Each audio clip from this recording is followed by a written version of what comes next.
Coming up on QUTV News this week, QU alumnus Father Augustus Tolton is one step closer in his journey to sainthood. We have the details on where he is in the process.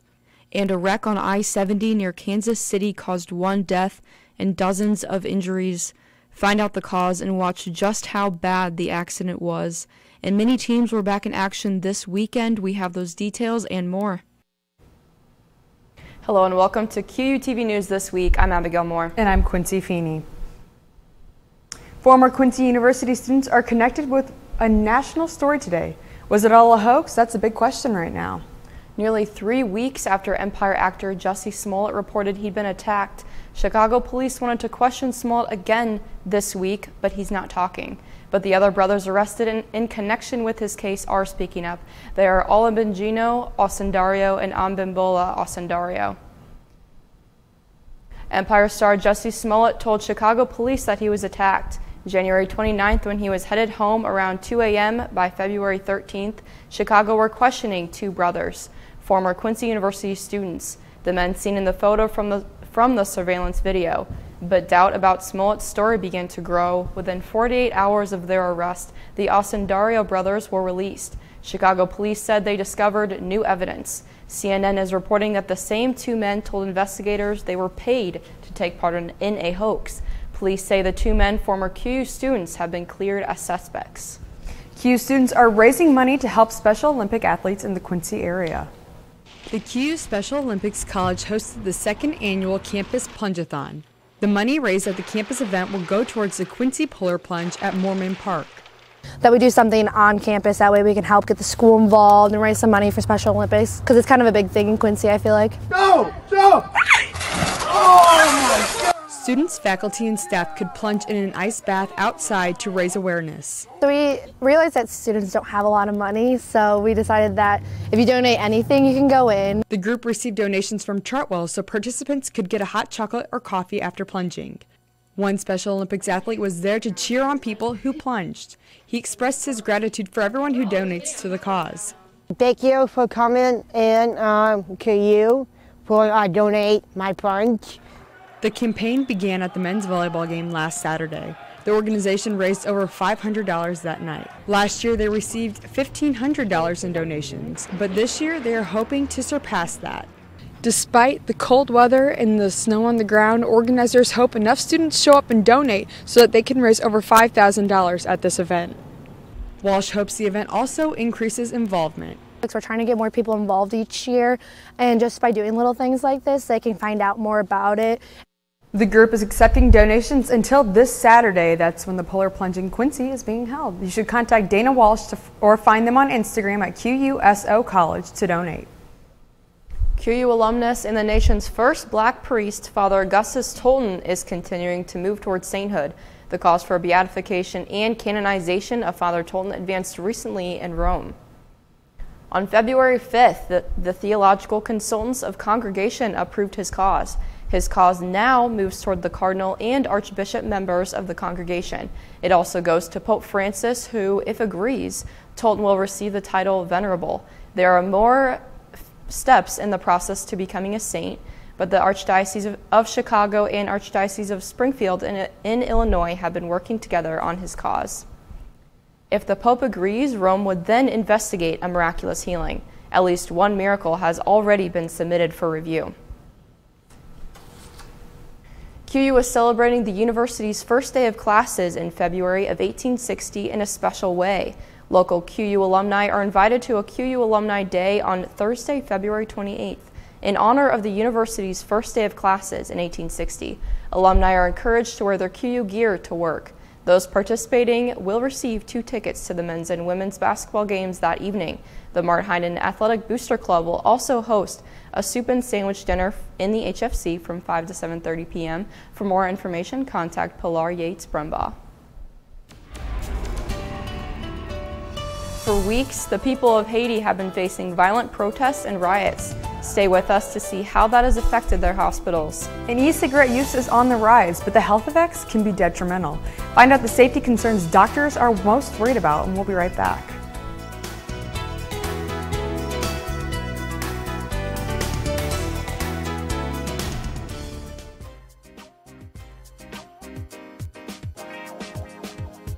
Hi, I'm Adam Rogan, and I'm a senior at Quincy University, and I'm a master chef. I'm about to make you scrambled eggs.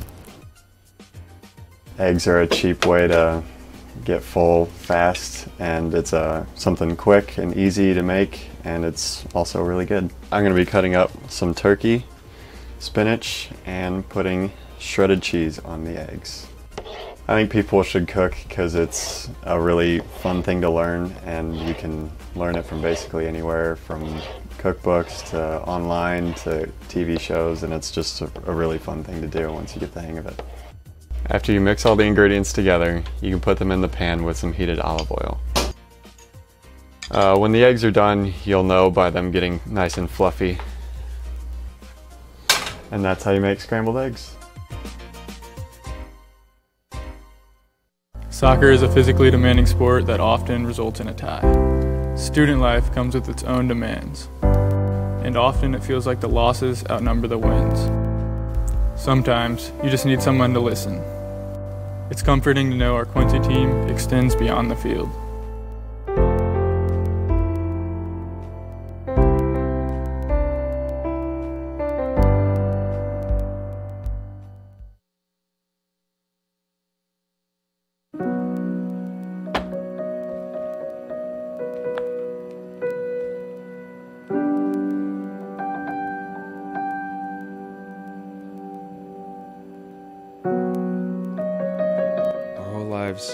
Are focused around figuring out what we want to do. Here at Quincy University, we can help you find what you want to do. Just take a break and do what you love. Welcome back. Millions of people say they've tried e-cigarettes, vaping, and juuling. But just like other smoking habits, there are hidden dangers that come along with it. CNN's Meredith Wood has more in today's Health Minute. 2 people died as a result of malfunctioning e-cigarettes in as many years, bringing the potential dangers of these devices, specifically explosions and small fires, back to the public's attention. It's the battery itself that we're concerned about from a safety perspective. Lithium-ion batteries, just because of their composition and the way that they do generate power, tend to generate a lot of heat as well. The batteries are stored in cylinder casings at the end of the device. The U.S. Fire Administration's report indicates the shape and casing around the battery may be increasing the risk of fires or explosions. Don't use these devices or place these devices on heated surfaces. As I said, don't have these devices around flammable materials or combustible materials such as clothing. The USFA detailed 195 reported explosions or fires caused by the devices from 2009 to 2016. The manufacturing industry continues to look at ways to improve the use and the safety of these batteries as we go along. For today's Health Minute, I'm Meredith Wood. Know more about the risk you're taking when you use any electronic smoking method at ecigarettes.surgeongeneral.gov. Quincy Medical Group rejected a proposal to work with Blessing on the new outpatient surgery center in Quincy. It will be located in the old Bergner's located in the Quincy Mall. Blessing's proposal was considered a non-binding expression of interest. It offered that they would keep at least 60% ownership of the company, with the remaining 40% to be sold as shares. QMG rejected the offer by disagreeing on the plan. QMG is proposing a standalone surgery center. The Illinois Health Facilities and Services Review Board will vote on March 5th to decide the fate of QMG's surgery center proposal. At least 7 people have died in Haiti in the latest protests since February 7th. CNN's Sam Kiley visited the State University Hospital of Haiti to see the impacts riots have had on the hospital. He spoke with the patients struggling to stay healthy and the doctors doing their best to keep them alive. This is the road to the capital's biggest hospital. More than a week of rioting has left it desolate. Its grounds are home to livestock. Protests mark the 2nd anniversary of Juvenal Moise's presidency, with demands across Haiti that he step down. Dr. Joseph tells me that most of the patients, hundreds of them, have fled.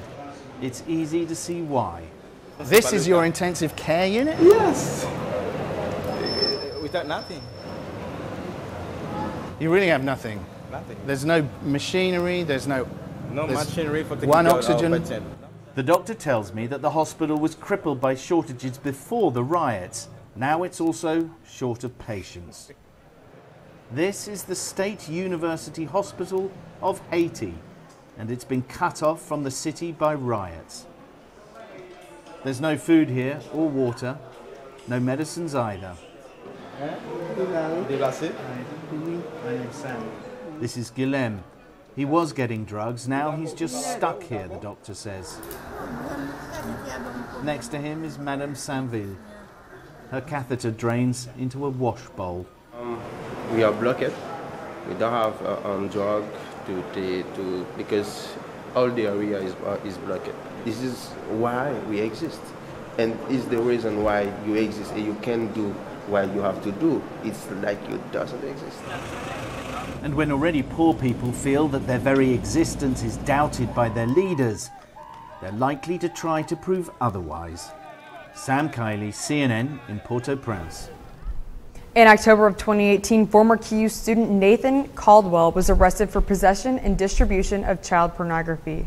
Caldwell pleaded not guilty to 4 counts of child pornography during a hearing in November. Caldwell was indicted on those charges and is set to go on trial March 11th on all 7 porn accounts.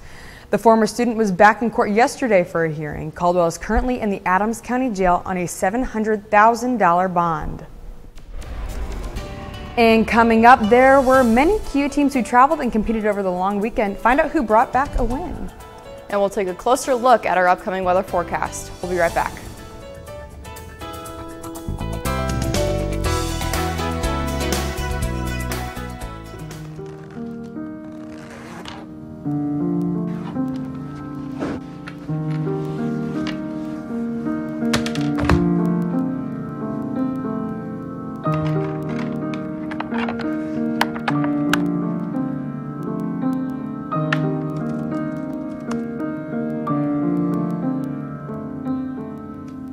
To make it your cue for you to do what you love.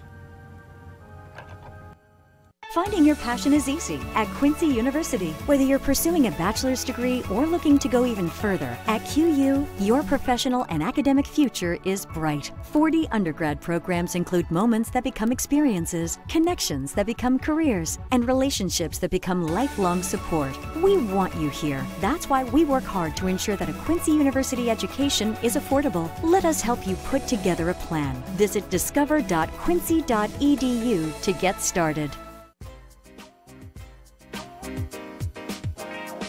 I'm from Chicago, Illinois.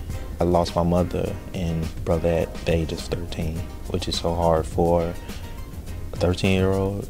I never let their death be like a burden to me, but more so of a motivation, because anything that I do from now is for them. I brought my GPA back up to where it should be. Myself and other African Americans or blacks, we all feel that, oh, the criminal justice system is like rigged against us. And that's also kind of like what motivates me to go into forensic psychology. So I'm a fan of Law and Order, SVU, and with that, that's what kind of like persuaded me or guided me to go into that field.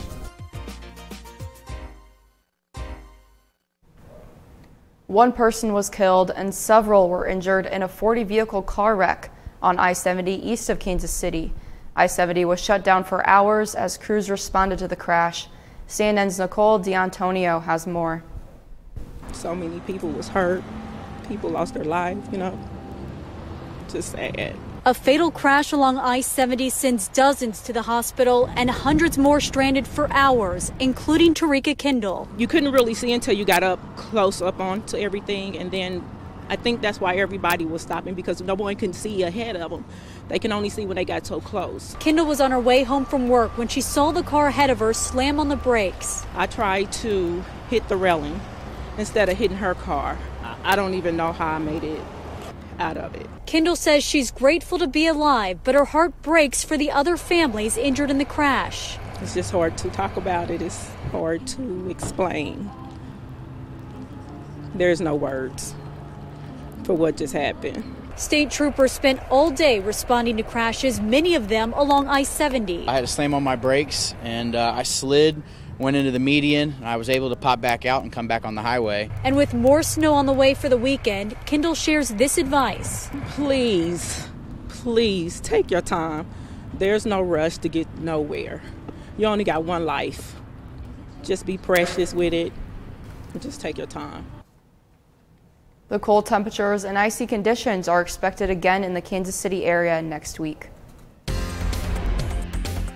Well, after hearing about that wreck, I am hoping for warmer weather coming soon. I think at this point that is what we are all hoping, but unfortunately we're still going to have a little bit of a mixture. But let's head on over and we can get more of a detailed look at what we can expect.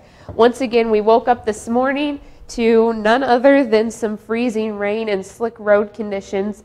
But as we move into this weekend, luckily, we're going to be seeing some sunshine, and then we will eventually be getting some more of those cooler temperatures.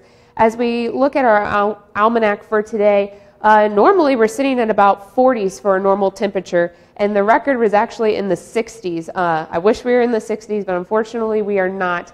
We're sitting at about 30s today, and we're going to go back down into the 20s. As we look at the rest of the day, we're going to be experiencing some cloudiness, and we're hopefully going to be finishing out the rest of that freezing rain that moved its way in. As we get into tonight, it's going to be a little windy, nothing horrible that we had last week. And as we get into Thursday, we're actually going to see the sun, and it'll be 41. It'll be a little breezy, but nothing horrible. As we look at this weekend, if you're going to be out and about to come to Music Day on Saturday or our band concert on Sunday, luckily on Friday you're going to not have horrible weather conditions to be worried about. But as we move into Saturday, we are going to see some rain, but it'll be all the way to 52. So give or take, we're going to be having some nice weather mixed with some bad. As we look at this, we're going to be seeing the sun, and then as we get into the rest of this week, you'll see that we're going to be back into the 30s, and nothing says Happy National FFA Week like experiencing all 4 seasons in 1 week. And as we look at next Tuesday, we're going to be seeing the snow. So I feel like at this point in time, it's just normal to experience all 4 seasons in 1 week at this point. Yeah, unfortunately, I think, because we've experienced that maybe too many times. Yes. Well, thank you for the update. Well, there was a big weekend in sports for QU athletes. And find out which students are going to be showcasing their talents this weekend. We'll be right back.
College shouldn't be as hard as understanding fine art.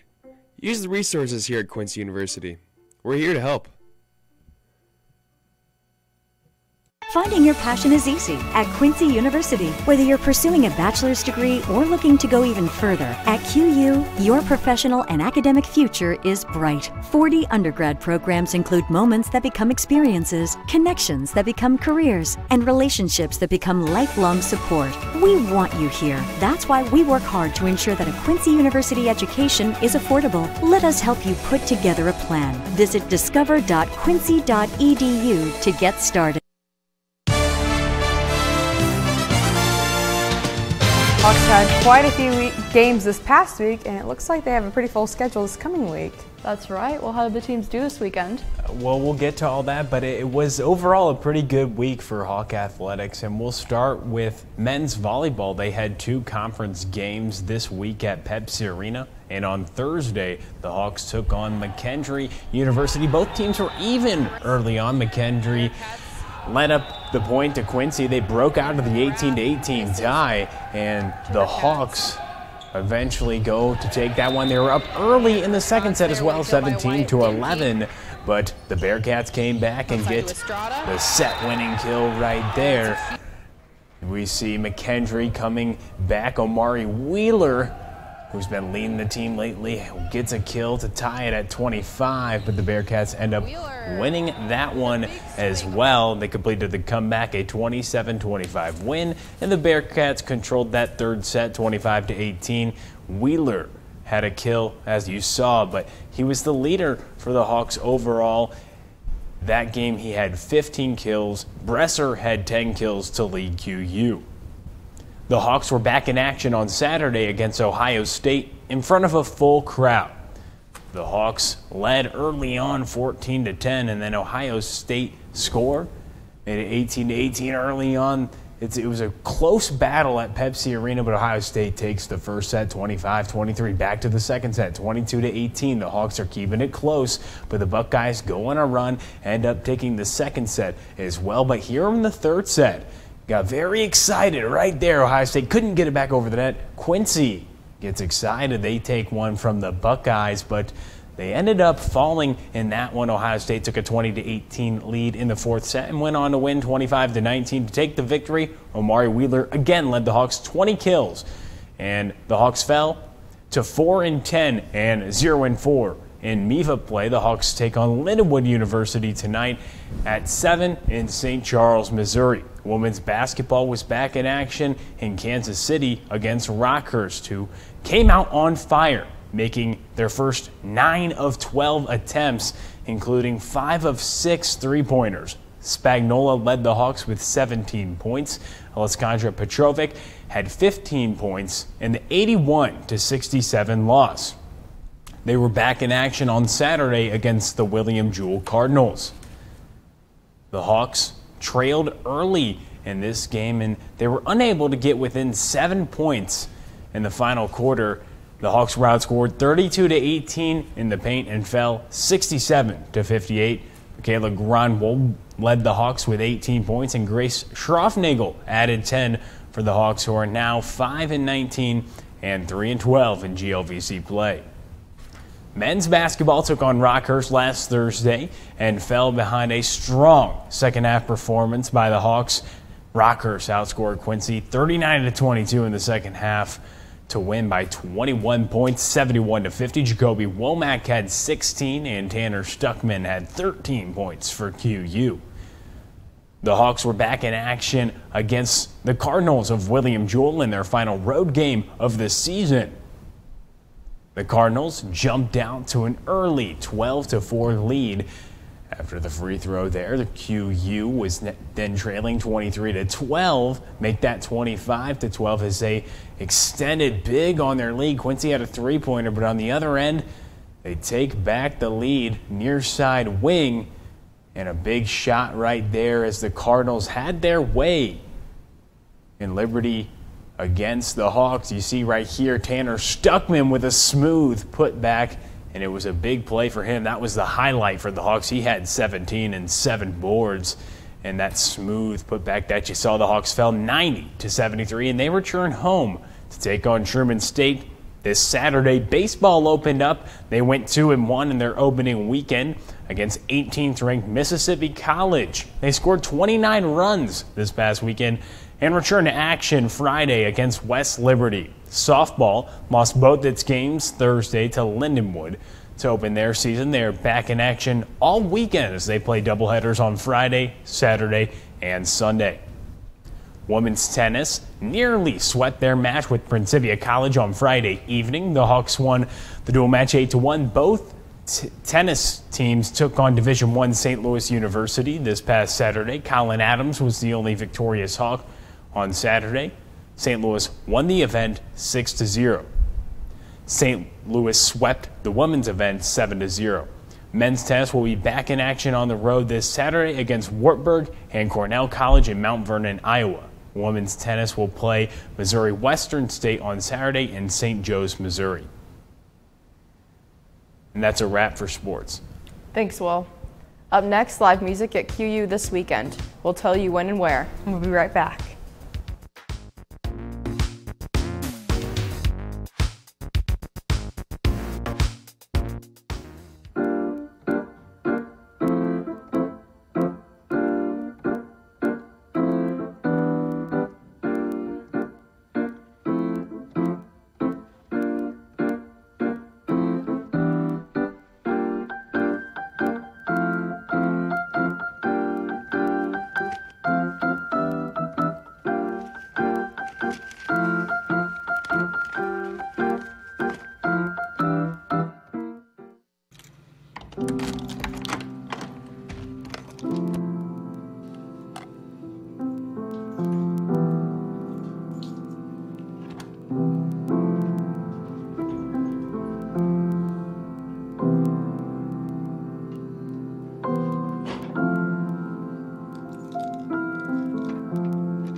Quincy University's Res Life community is here to help you. QU Music Department Symphonic Band and Hawk Express Jazz Band are performing together this weekend. They will play at 3 p.m. Sunday, February 24th at the Connie Neiman Center for Music. The Symphonic Band will present a program of pop-style music with selections from The Greatest Showman and Video Games Live. The concert is free and open to the public. For more information, contact Dr. Christine Dom at 217-228-5432. You know, after the concert, they should just go watch the Oscars, you know. I can't decide. Who do you guys think should win? I don't know. If you saw A Star Is Born, that one's going to be pretty tough to beat with Lady Gaga and Bradley Cooper. Yeah, that's who I'd have to put my vote in for those. Yeah, me too. Well, that's all we have time for. Thank you for joining us on QTV News This Week. For Jessica and Will, I'm Quincy Feeney. And I'm Abigail Moore. Make sure to follow us on Facebook and YouTube for all your latest updates. We'll see you next Wednesday.